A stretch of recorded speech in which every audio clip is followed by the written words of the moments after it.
오늘 우리에게 주시는 하나님의 말씀은 구약성경 열왕기상 18장 21절, 25절에서 39절 말씀입니다. 이제 제가 하나님의 말씀을 봉독하겠습니다. 엘리야가 모든 백성에게 가까이 나아가 이르되 너희가 어느 때까지 둘 사이에서 머뭇머뭇하려느냐. 여호와가 만일 하나님이면 그를 따르고 바알이 만일 하나님이면 그를 따를지니라 하니 백성이 말 한마디도 대답하지 아니하는지라. 엘리야가 바알의 선지자들에게 이르되 너희는 많으니 먼저 송아지 한 마리를 택하여 잡고 너희 신의 이름을 부르라. 그러나 불을 붙이지 말라. 그들이 받은 송아지를 가져다가 잡고 아침부터 낮까지 바알의 이름을 불러 이르되 바알이여 우리에게 응답하소서 하나 아무 소리도 없고 아무 응답하는 자도 없으므로 그들이 그 쌓은 제단 주위에서 뛰놀더라. 정오에 이르러는 엘리야가 그들을 조롱하여 이르되 큰 소리로 부르라. 그는 신인즉 묵상하고 있는지, 혹은 그가 잠깐 나갔는지, 혹은 그가 길을 행하는지, 혹은 그가 잠이 들어서 깨워야 할 것인지 하매, 이에 그들이 큰 소리로 부르고 그들의 규례를 따라 피가 흐르기까지 칼과 창으로 그들의 몸을 상하게 하더라. 이같이 하여 정오가 지났고 그들이 미친 듯이 떠들어 저녁 소재를 들을 때까지 이르렀으나 아무 소리도 없고 응답하는 자나 돌아보는 자가 아무도 없더라. 엘리야가 모든 백성을 향하여 이르되 내게로 가까이 오라. 백성이 다 그에게 가까이 가매 그가 무너진 여호와의 제단을 수축하되 야곱의 아들들의 지파의 수요를 따라 엘리야가 돌 12개를 취하니 이 야곱은 옛적에 여호와의 말씀에 임하여 이르시기를 내 이름을 이스라엘이라 하리라 하신 자더라. 그가 여호와의 이름을 의지하여 그 돌로 제단을 쌓고 제단을 돌아가며 곡식종자 2세알을 둘 만한 도랑을 만들고 또 나무를 버리고 송아지의 각을 떠서 나무 위에 놓고 이르되 통넷에 물을 채워다가 번제물과 나무 위에 부으라 하고 또 이르시되 다시 그리하라 하여 다시 그리하니 또 이르되 세 번째로 그리하라 하여 세 번째로 그리하니 물이 제단으로 두루 흐르고 도랑에도 물이 가득 찼더라. 저녁 소재를 드릴 때에 이르러 선지자 엘리야가 나아가서 말하되 아브라함과 이삭과 이스라엘의 하나님 여호와여, 주께서 이스라엘 중에서 하나님이신 것과 내가 주의 종인 것과 내가 주의 말씀대로 이 모든 일을 행하는 것을 오늘 알게 하옵소서. 여호와여 내게 응답하소서. 내게 응답하소서.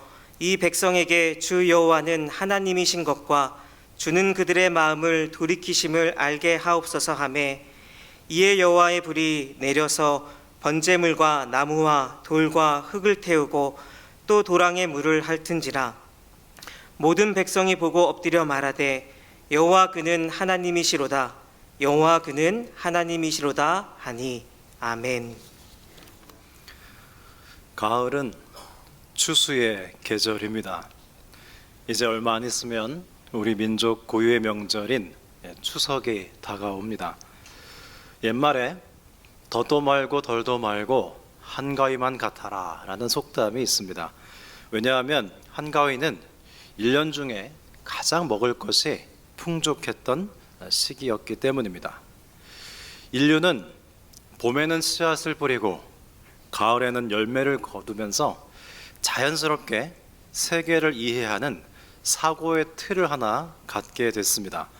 그것은 다름 아닌 모든 일의 결과에는 그에 부합하는 원인이 있다는 인과응보의 세계관입니다. 우리 역시 일상생활에서 인과응보적으로 생각하며 살 때가 많이 있습니다. 농부가 가을에 풍성한 추수를 하기 원한다면 그는 봄부터 열심히 씨앗을 뿌리고 농작물들을 잘 가꿔야 합니다. 학생들이 시험에서 좋은 성적을 거두려면 어떻게 해야 되죠? 평소에 열심히 최선을 다해 공부해야 합니다. 사람들은 때때로 좋은 일이나 나쁜 일이 생겼을 때 그냥 그런 일이 나에게 생길 수도 있나 보다 하고 묵묵히 받아들이기보다는 왜 이런 일이 나에게 있어야 했는지 그 이유를 찾곤 합니다. 심지어 좋은 일이어도 내가 특별히 착한 일을 한 것이 없는데 왜 나에게 이렇게 좋은 일이 생겼을까 하고 원인을 찾아봅니다. 하나님을 믿지 않는 분들의 경우 아무리 그 이유를 찾아도 모르겠을 때 하는 말은 조상님의 묫자리를 잘 썼기 때문이다, 이런 말을 하시더군요. 그리스도인들 중에 어떤 분들은 우리가 3대째 기독교 집안이어서 기도가 많이 쌓였기 때문에 이렇게 좋은 일이 있는 것이라고 해석하기도 합니다. 이처럼 사람은 좋은 일이 생겼을 때조차 원인과 결과의 틀에서 사건이 해석되어야 비로소 안심하는 경향이 있습니다. 그러면 여러분, 성경에도 이러한 인과응보적 사고방식이 있을까요? 네, 있습니다. 이스라엘 자손들은 바벨론 포로 생활을 마치고 돌아온 다음 심각한 질문을 하나 제기합니다. 왜 하나님께서는 우리 조상들을 바벨론의 포로로 붙이셨는가? 이 질문에 대해 구약 성경의 역대기서는 이렇게 답합니다. 그 이유는 우리의 조상들이 하나님께서 주신 율법을 잘 지키지 않았기 때문이다. 즉 이스라엘이 바벨론의 포로로 잡혀간 결과는 율법을 잘 지키지 않은 원인 때문이라는 것이죠. 그런데 역대기서는 여기에 그치지 않고 다음과 같이 이스라엘 자손들을 독려합니다. 우리 조상들은 율법을 잘 지키지 않은 원인으로 인해서 포로로 잡혀가는 결과를 맞이했지만, 만일 우리는 율법을 잘 지키는 원인을 만들면 하나님께서는 우리를 형통케 해주시는 결과를 주실 것이다. 그래서 여러분, 역대기서에서 이 인과응보의 신학은요, 이스라엘 백성들에게 희망을 줍니다. 우리도 그렇지 않습니까? 착하게 살면 하나님께서 복을 주실 것이다. 그리고 나를 억울하고 힘들게 한 사람들, 저렇게 악하게 살면 결국 천벌을 받게 될 것이다. 이런 인과응보의 사고가 우리에게 실제로 희망이 되기도 합니다. 그런데 우리 인생은 인과응보가 전부는 아닙니다. 그걸 말씀해 주는 책이 바로 욥기인데요. 욥은 하나님께서 칭찬해 마지 않는 아주 특별한 사람이었습니다. 그런 그가 하루아침에 모든 재산을 잃어버리고 7 아들과 3 딸을 사고로 잃습니다. 그것은 욥이 죄를 지은 원인 때문에 천벌을 받은 결과가 아니었습니다. 욥기 말씀은 하나님께서 인간사에 존재하는 원인과 결과의 이치보다 더 크신 분이라는 것과, 하나님을 믿는 욥과 우리도 그 인과응보를 넘어서는 더 큰 존재라는 것을 말씀해 주는 것이 바로 욥기입니다. 이처럼 하나님께서는 성경에서 인과응보의 틀을, 세계관을 사용하시기도 하시고요, 넘어서기도 하십니다. 우리도 인과응보의 세계관으로 삶을 해석하고 이해해야 하는 경우도 있지만 이 틀을 넘어서야 할 때가 더 많습니다. 특별히 기도에 있어서는 더더욱 그렇습니다. 가을이 지나고 겨울이 오면 이제 더불어 입시철이 다가오겠죠. 고3 수험생이 있는 가정의 부모님들께서는 시험을 앞둔 자녀들에게 뭐라고 격려하고 계십니까? 올해 엄마가 널 위해서 매일 새벽 열심히 기도하고 있단다. 그러니까 좋은 성적을 거두게 될 거야. 그러면 곁에 있던 아빠도 지지 않고 한 말씀 거두시죠. 얘야, 아빠 말이다. 널 위해서 저녁 금식 기도를 시작했단다. 그러니까 염려하지 말고 열심히 공부하렴. 뭐 이런 류의 격려를 하는 경우가 더러 있지 않습니까? 제가 대학 시절에 알게 된 장로님 한 분께서 짧은 간증을 하나 들려주셨는데요. 이분이 한때 버스에 치여서 큰 사고를 당한 적이 있다고 하셨습니다. 아주 출혈이 많아서 황급히 병원에 실려가서 치료를 받고 수술을 하셨는데, 그때 장로님께서 출석하던 교회에 온 성도들이 열심히 합심해서 중보기도를 많이 해주셨답니다. 그래서 이렇게 건강하게 잘 걸어다닌다는 그런 간증이었는데요. 저의 귀에 들리기는 하나님의 은혜로 건강을 되찾았다기보다는 성도님들의 기도가 정말 나한테 큰 도움이 되었다, 그렇게 들렸습니다. 물론 하나님께서는 우리의 기도도 아주 귀하게 보시죠. 요한계시록 8장 3절에 보면 성도들의 기도가 금향로에 담겨서 하나님 앞에 잘 보존되어 있다고 기록되어 있습니다. 그러나 우리는 하나님께 은혜를 얻기 위해서 우리가 무엇인가 원인을 만들어야 하는 것은 아닙니다. 만일 그런 사고를 한다면 우리는 기도가 우리의 기도를 들으시고 응답하시는 하나님께 달린 것이 아니라 기도하는 우리에게 달린 것이라고 오해하게 됩니다. 그러면 기도 생활은 즐거운 것이기보다는 노력 봉사와 같은 고단한 것이 되고요. 기도는 원하는 것을 얻기 위한 수단과 방법으로 전락하고 말 것입니다. 우리는 오늘 본문에서 엘리야의 기도와 바알 선지자들의 기도 속에서 과연 기도가 누구에게 달린 것인가 하는 것을 볼 수 있습니다. 엘리야는 북이스라엘의 아합 왕 때 활동했던 선지자입니다. 아합 왕 때 이스라엘은 역사상 가장 강력한 군사력을 갖추고 이웃 나라들과 외교 활동을 활발히 하면서 평화와 공존 정책을 추구했던 때였습니다. 그런데 문제는 이 아합 왕이 이민족의 종교까지 받아들이고 종교 혼합 정책을 펼쳤다는 데 있습니다. 아합 왕 그 자신도 두로 공주인 이세벨과 결혼을 했습니다. 그는 하나님을 믿는 이스라엘의 왕이었지만 바알을 섬기는 아내를 맞이했습니다. 저는 목회자로서 결혼 주례를 지속적으로 하게 되는데요. 하나님을 믿는 자매가 때로 하나님을 믿지 않는 남자와 결혼하는 경우가 있습니다. 그때 저는 그렇게 크게 걱정은 하지 않습니다. 반대로 하나님을 믿는 신앙이 있는 형제가 전혀 하나님을 믿지 않는 자매와 결혼하게 됐을 때는 많이 기도해 주는 편입니다. 왜냐하면 대개 남자들은 여자들의 말을 듣거든요. 아합 왕은 이세벨의 말을 들었을까요? 듣지 않았을까요? 그는 이세벨의 영향을 많이 받았고 그 결과 국가적으로 바알 종교를 수용합니다. 그래서 이스라엘 백성들이 하나님도 섬기고 바알이라는 우상도 섬기게 되었습니다. 그러면 이스라엘은 하나님만 섬기는데 철저한 백성들인데 어떻게 이렇게 쉽게 하나님도 섬기고 바알도 섬기는 양다리를 걸치게 되었을까요? 당시 바알 종교는 이스라엘에게 매우 매력적으로 보일 수밖에 없었습니다. 그 이유는 바로 농경 문화에 있었습니다. 이스라엘은 목축을 하는 유목민들이었습니다. 그런데 이제 가나안 땅에 정착해서 농사를 짓게 되자 농사에서 가장 중요한 게 뭐라는 걸 알게 되죠? 비가 대단히 중요합니다. 비가 오지 않으면 농사는 망치거든요. 그런데 이스라엘 백성들은 가나안 땅에 비를 내려주시는 신은 하나님이 아니라 바알이라고 믿기 시작했습니다. 사실 이 바알이라는 신은 실존하는 신이 아니라 가나안 사람들이 비가 오는 자연 현상을 보고 만들어낸 신이거든요. 가령 비가 내린다고 했을 때 가나안 사람들은 비가 오는 원인을 이렇게 생각했습니다.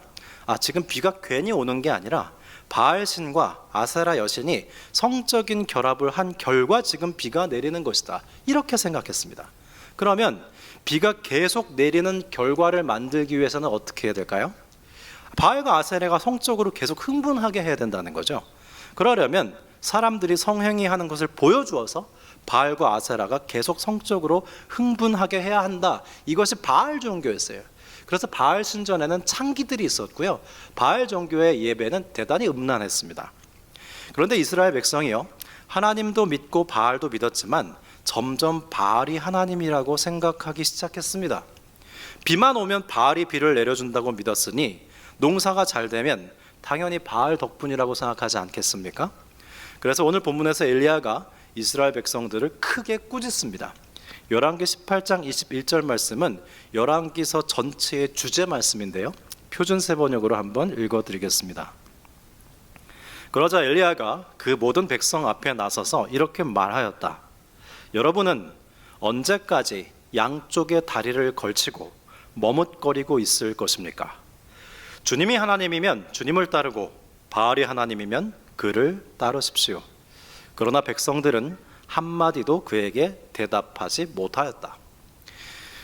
예수님께서 처음으로 설교하신 8복 중에서 6번째 복은 마음이 청결한 자는 복이 있나니 그들이 하나님을 볼 것이며입니다. 여러분, 하나님을 가까이 만나고 싶으십니까? 하나님을 만나려면 마음이 깨끗하고 더러우면 안 되는데요.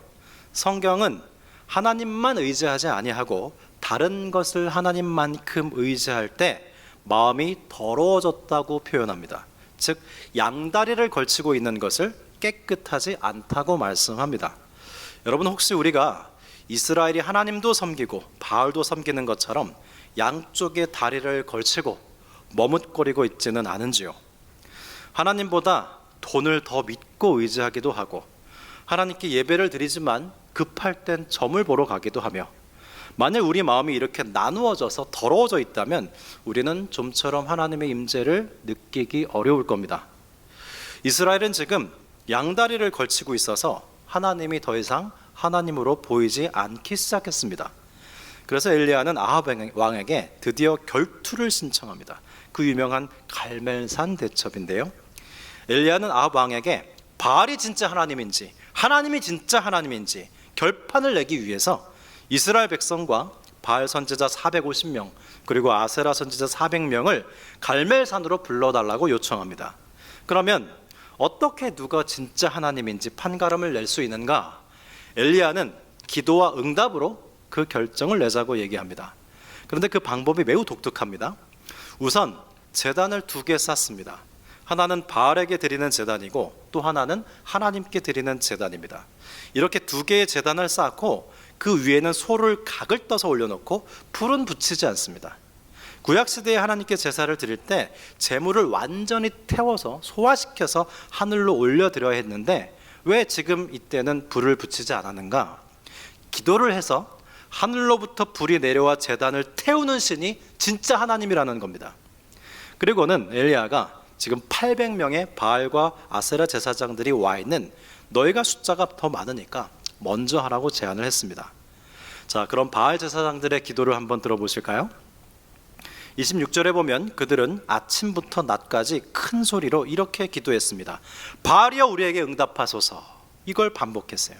바알이여 우리에게 응답하소서. 바알이여 우리에게 응답하소서. 바알이여 우리에게 응답하소서. 계속 반나절 동안 이것만 반복했습니다. 비슷한 장면이 사도행전 19장에 있는데요. 바울이 에베소를 방문했을 때 거기에는 아데미 여신을 섬기는 사람들이 있었습니다. 그 사람들이 연극장에 모여서요 2시간 동안 크도다 아데미여 크도다 아데미여 하고 외쳤는데 그들은 왜 모였는지 왜 떠들었는지도 모르고 장장 2시간 동안이나 그렇게 했다는 겁니다. 예수님께서 잘못된 기도의 예를 마태복음 6장 7절에서 말씀해 주셨는데요. 또 기도할 때에 이방인같이 중언부언하지 말라. 그들은 말을 많이 하여야 들으실 줄 생각하느니라 그랬습니다. 여기서 중언부언은 주문을 외는 것처럼 하지 말라는 뜻입니다. 바알이여 응답하소서. 바알이여 응답하소서. 바알이여 응답하소서. 크도다 아데미여 크도다 아데미여 크도다 아데미여. 열려라 참게 열려라 참게 열려라 참게. 여러분, 주문의 특징이 뭔지 아십니까? 주문은요 주문을 듣는 대상이 아니라 주문을 외는 사람이 더 중요합니다. 주문을 잘 외면 문이 열리고요, 주문을 잘 외지 못하면 문이 열리지 않습니다. 기도는 하나님께 주문을 걸어서 하나님을 내 마음대로 움직이도록 하는 것이 아닙니다. 하나님의 입장에서도요, 너희가 주문을 똑바로 외면 기도를 응답해주고 주문이 틀리면 안 들어주마, 그것이 아니죠. 여러분 혹시 기도를 주문처럼 하고 계시진 않습니까? 800명의 바알 제사장들이 오전 내내 바알이여 응답하소서를 외쳐도 아무런 응답이 없자 엘리야는 이렇게 조롱합니다. 27절에 큰 소리로 부르라. 그는 신인즉 묵상하고 있는지 혹은 잠깐 밖에 나갔는지 혹은 길을 행하는지 또는 잠들어서 깨워야 하는지. 그러자 바알 제사장들이 큰 소리로 부르고 칼과 창으로 자기 몸을 찔러 자해해서 온몸에 피가 흐르게 합니다. 예수님께서 기도를 이방인들처럼 하지 말라고 하신 뜻은 기도를 공노화하지 말라는 뜻입니다. 지금 바알 제사장들이 왜 자기 몸을 상하고 있죠? 일종의 자기 희생이고요, 자기 공로입니다. 우리도 때론 기도를 공로 세우듯 할 때가 있습니다. 저는 우리 교회 새벽 기도가 월요일부터 금요일까지만 있고 토요일과 주일이 없는 게 아주 좋다고 생각합니다. 지방에 있는 교회들의 경우 새벽 기도가요 월요일부터 주일까지 있습니다. 1년 365일 다 있습니다. 그런 경우에 여러분, 우리가 연약하기 때문에 1년 365일 하루도 빠지지 않고 새벽 기도를 했다고 했을 때 우리 마음에 왠지 모를 뿌듯함이 자라기 시작하죠. 왠지 하나님께서 날 기뻐하실 것 같고 뭔가 해낸 것 같을 때도 있습니다. 거기까지는 좋은데 상대적으로 새벽 기도를 성실하게 하지 못한 분들을 보면 왠지 나보다 신앙이 못해 보이죠. 나는 신앙을 새벽 기도를 365일 개근을 했습니다. 근데 우리 교회 장로님은 새벽 기도회를 잘 안 하세요. 그러면 그 장로님이 존경스러워 보이지 않는 거죠. 그런 순간 나도 모르게 신앙이 공로화되기 시작하는 겁니다. 어느 권사님께서 우리 교회에서 새벽 예배를 매일 드리시는 분인데요, 어쩌다 하루를 빠지셨어요. 잠이 드셨다고 저를 마주치시고는, 아유 목사님, 제가 오늘 새벽에 깜빡 잠이 들었다고 그렇게 안타까워하셔서 제가 너무 잘하셨다고 칭찬해 드렸습니다. 어떤 분은 40일 금식 기도를 2번 하셨다고 그래요. 정말 대단하죠. 근데 40일 금식 기도를 2번 하셨는데 그걸 명함에 새기셨답니다. 40일 금식 기도 2번 이렇게요. 어떤 성도님은 저에게 이렇게 카톡으로 질문을 하셨어요. 목사님, 저녁 금식했는데 야식 먹어도 돼요? 그러니까 그 상황을 제가 머릿속으로 그려보니까 이분이 경건한 분이에요. 저녁 금식 기도를 했어요. 근데 가족 중에 누가 야식을 시킨 거죠. 그리고 같이 먹자 그러는데 너무 맛있게 보이는 거예요. 근데 이제 야식을 먹으면 저녁 금식한 게 무효가 되진 않나, 아주 진지하게 질문을 하셨어요. 제가 뭐라고 했는지 아십니까? 그냥 감사 기도하고 맛있게 드세요 그랬어요. 왜? 기도는 공로가 아니니까요. 여러분, 우리가 하나님께 기도할 수 있다는 것 자체는 은혜입니다. 절대 기도는 공로일 수가 없습니다. 바알의 제사장들이 주문을 외듯 그리고 자기 공로에 빠져서 기도를 했지만 그런 그들의 기도에는 아무런 응답이 없었습니다. 그럴 수밖에 없었던 것은 바알이란 실제하는 신이 아닌 인간이 만든 신이었기 때문입니다. 자, 그러면 엘리야는 어떻게 기도했을까요? 엘리야가 하는 행동을 잘 보십시오. 모든 백성을 가까이 오라고 하더니 이스라엘 12지파 수대로 12개의 돌로 제단을 쌓는데 32절에 보니까 여호와의 이름을 의지하여 그랬습니다. 성도 여러분, 기도는 하나님을 의지하는 것입니다. 그리고 그는 제단 주위에 도랑을 넓게 팠습니다. 그리고 그 제단 위에 소를 각을 떠서 펼쳐놓고 들통 4개의 물을 담아와서 소와 장작 더미에 부으라고 했습니다. 불이 붙어야 하는 제물과 장작에 물을 흠뻑 뿌리자 그는 한 번 더 뿌리라고 합니다. 한 번 더 뿌렸습니다. 그러자 한 번 더 뿌리라고 해서 도합 3번 들통으로 물을 부려서 제물과 장작이 흥건히 젖고 제단 주위의 도랑에도 물이 넘쳐 흘렀습니다. 여러분, 이 행동은 무엇을 의미하는 것입니까? 엘리야가 하나님의 살아계심을 철저히 신뢰하고 있는 것입니다. 불이 장작더미에 붙을 수 있는 원인을 제거해버렸습니다. 그리고 엘리야가 기도하자 어떻게 됐죠? 38절입니다. 이에 여호와의 불이 내려서 번제물과 나무와 돌과 흙을 태우고 또 도랑의 물을 핥은지라 그랬어요. 물이 불에 의해서 태워서 증발해 버렸습니다. 엘리야의 기도에는 주문이나 공로적인 요소가 전혀 없고요, 철저히 하나님을 의지하고 신뢰하는 것을 볼 수 있습니다. 엘리야의 기도에는요 3가지가 명료하게 나타나고 있습니다. 첫째, 하나님이 뚜렷하고요. 둘째, 기도하는 엘리야 자신이 명료하게 나타나고요. 세 번째, 엘리야가 구하는 내용이 선명합니다. 36절에 보면 저녁 소제 드릴 때에 이르러 선지자 엘리야가 나아가서 말하되 아브라함과 이삭과 이스라엘의 하나님 여호와여, 주께서 이스라엘 중에서 하나님이신 것과, 즉 엘리야는 하나님이 어떤 하나님인지 잘 알고 있습니다. 두 번째, 내가 주의 종인 것과, 여기까지 봤을 때 하나님과 엘리야의 인격적인 관계가 잘 형성되어 있는 것을 볼 수 있고요. 세 번째, 구하는 것이 명확합니다. 내가 주의 말씀대로 이 모든 일을 행하는 것을 오늘 알게 하옵소서. 이 백성에게 주 여호와는 하나님이신 것과 주는 그들의 마음을 되돌이키심을 알게 하옵소서 그랬습니다. 여러분, 오늘은 선교주일입니다. 우리가 선교지에 가서 무엇을 했는지 아십니까? 선교지에 우리가 어떤 마음으로 갔는지 아십니까? 하나님이 하나님이시라는 것을 알고 우리가 하나님의 종이라는 것을 알았기 때문에 우리는 선교지에 갈 수 있었습니다. 그리고 그 선교지에 가서는 주 여호와는 하나님이신 것과 주는 그들의 마음을 되돌이키심을 알도록 사역했습니다. 반면 바알 제사장들의 기도는 첫째, 기도의 대상이 불명확하고요. 두 번째, 기도하는 자신들에 대해서 잘 모릅니다. 자신들이 지금 죽은 신에게 기도하고 있다는 사실을 전혀 몰랐습니다. 따라서 세 번째, 구하는 내용도 모호하죠. 여러분, 혹 기도를 하는데 내가 하나님이 어떤 분인지도 잘 모르겠고 나도 내 상태가 어떤 상태인지 잘 모르겠고 내가 무엇을 구하는지도 모르겠다면 나의 기도는 주문을 외듯 기도하고 공로를 쌓듯 기도하고 있을지도 모릅니다. 그것은 말씀이 말해주는 기도가 아닙니다. 엘리야의 기도는 기도를 들으시는 하나님께서 어떤 분이신지 분명히 알고 기도하는 자신이 하나님의 종이라는 것을 분명히 알아 하나님과 인격적인 관계가 형성되어 있었고요. 세 번째로 그는 자신이 무엇을 구하는지가 아주 분명합니다. 단지 재물을 불살라 달라는 것이 아니라 이 이스라엘 백성에게 주께서 하나님이심을 알게 해주십시오. 그래서 그들의 마음을 돌이키게 해주십시오. 이 진정한 기도를 드려지자 불이 하늘에서 내려왔습니다. 그러면 결국 엘리야의 기도를 통해서 성경이 말씀하시는 바는 기도를 올바른 방법으로 하라는 것일까요? 엘리야의 기도뿐만 아니라 모든 성경 인물들의 기도는 기도가 단순히 수단과 방법 이상임을 말씀해주고 있습니다. 우리는 지금 기도 시리즈 말씀을 나누고 있는데요. 야베스의 기도, 가나안 여인의 기도, 한나의 기도, 하박국의 기도, 아브라함의 기도, 모세의 기도, 요나의 기도에서 우리가 보려고 하는 것은 그저 이 사람들이 기도를 어떻게 했길래 응답을 잘 받았는가 그걸 보고 배우고 흉내내자는 게 아닙니다. 한 사람의 기도에는 그를 만나주신 하나님이 드러나고 그가 처한 삶의 문제와 정황 등 인생 전체가 고스란히 기도에 담겨 있습니다. 야베스의 기도에서 우리는 야베스의 하나님을 만납니다.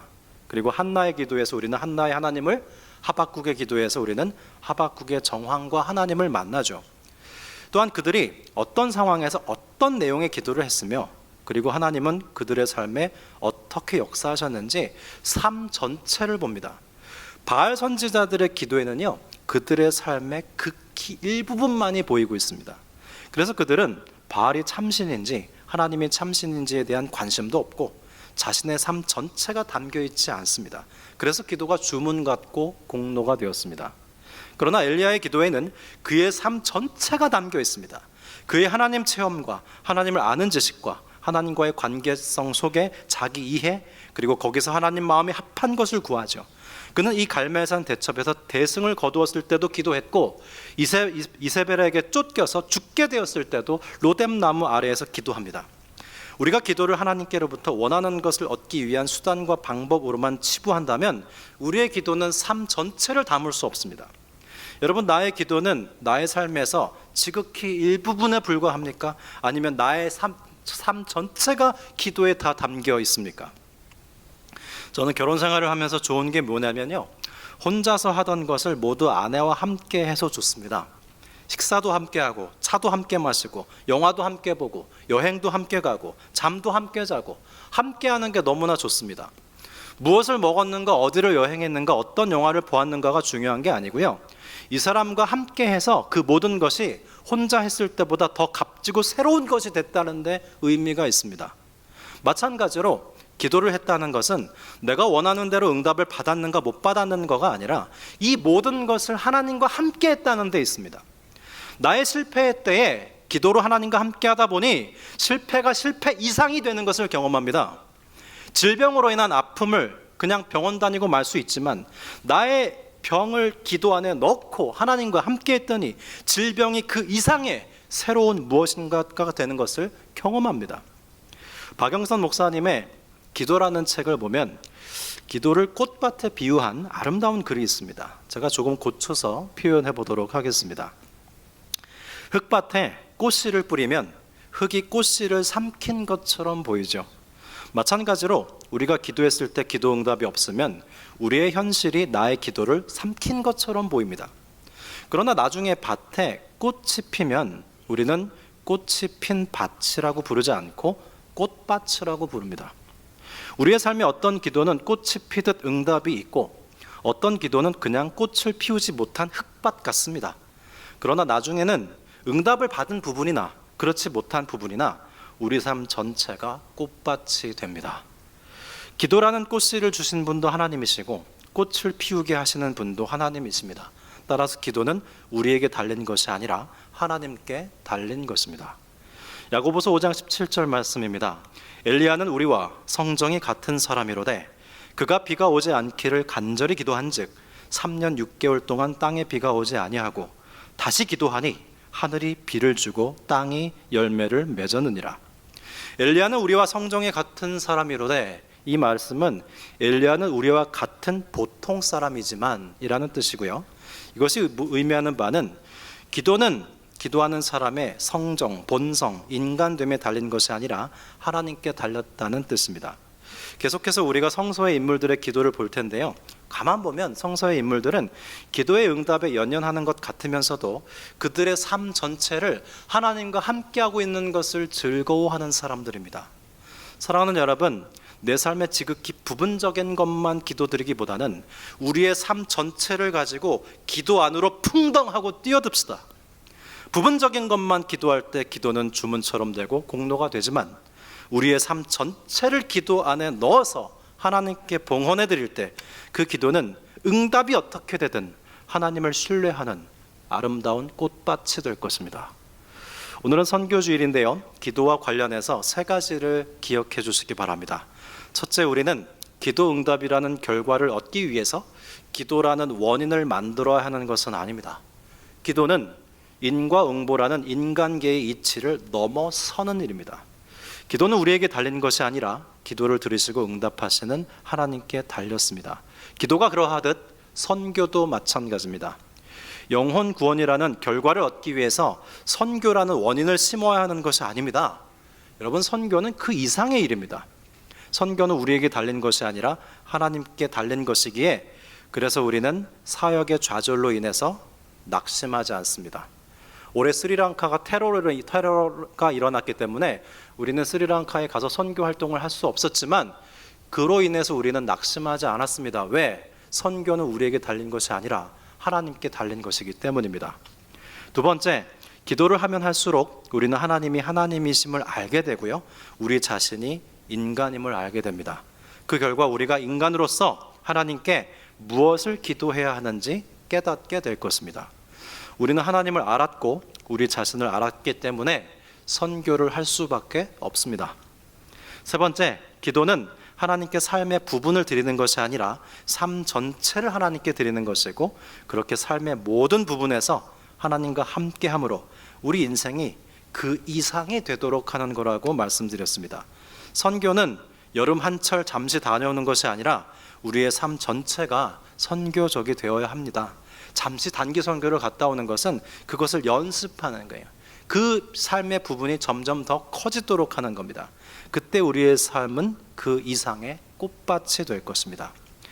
엘리야의 이름의 뜻은 나의 하나님은 여호와시다입니다. 하나님께서 우리의 기도를 들으시기에 우리는 기도합니다. 하나님께서 우리와 함께 하시기에 우리는 선교합니다. 하나님은 오늘도 그렇게 나의 하나님이 되십니다. 기도드리겠습니다. 하나님 아버지, 우리에게 기도가 무엇인지 가르쳐 주시니 감사를 드립니다. 우리의 삶의 일부분만 아뢰며 수단과 방법으로서의 기도를 하면서 나의 기도가 도대체 어디가 잘못된 것인가 참으로 피곤하였습니다. 우리의 마음의 중심을 보시고 우리의 기도를 오늘도 고쳐서 다시 한번 들으시는 하나님, 점점 더 우리의 삶 전체를 하나님께 기도로 드리며 우리의 삶 전체가 하나님과 연결되어 꽃밭이 되게 하여 주옵소서. 기도가 우리에게 달린 것이 아니라 하나님께 달린 것이어서 감사합니다.